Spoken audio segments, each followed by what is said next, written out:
So it's the end of week 10, and this week we had the 6th grade girls from Piscataway School come and sing for us, which is cool because we got to conduct an actual choir of people who weren't in our class. So that was quite an experience. And yeah, the girls were very, very energetic, and you could tell that they enjoyed what they were doing, and they loved their opportunity to do music. And Mr. Mullaney, their conductor, was doing a great job because the girls knew a lot about the people who composed the pieces that they were singing. However, they did have little issues, especially regarding pitch,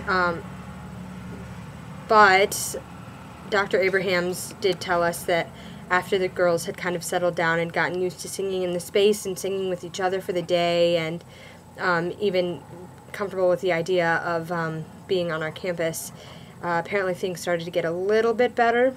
But yeah, we touched on a couple topics with the choir. One thing that we talked about a lot was what the conductor can do to help situations like a novice choir like that. So it was really important that when we were conducting them, that we showed support with our gesture, I guess. And it actually was evident from conductor to conductor. There was somebody who wasn't conducting with quite as much support, and the next person went up and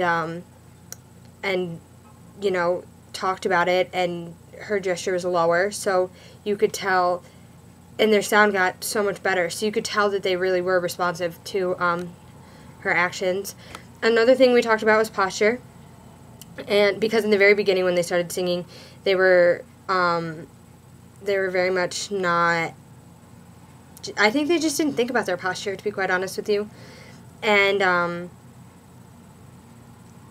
as soon as we mentioned it, the girls sat straight up in their chairs and, you know, were paying close attention. They were very, very receptive to what we were doing, and they were helpful in that they gave comments of what we were doing well, what they enjoyed, and vice versa. But yeah, I thought this was actually a really good experience for us because I know, myself included, I've come from places that have always had really high musical standards, and not that they don't have high musical standards, but this was a nice, helpful, friendly reminder that not all choirs are Westminster choirs, and or world-class choirs, for that matter. So it was kind of a nice little reminder that sometimes you have to do more work to help match pitches and breathe and stuff like that. So it's not always just about standing in front of the choir and waving your arms, trying to be musical, because sometimes you have to teach them how to be musical. It doesn't just happen. So I thought this was a really good experience. And Friday we looked at music for the Bayside High School, which is coming on Monday. And yeah, they're doing Mendelssohn's He Watching Over Israel and Haydn's The Heavens Are Telling. So this should be really interesting because there are 4 parts, and we've never really done a 4-part piece before. So that'll be fun. I look forward to working with Bayside High School.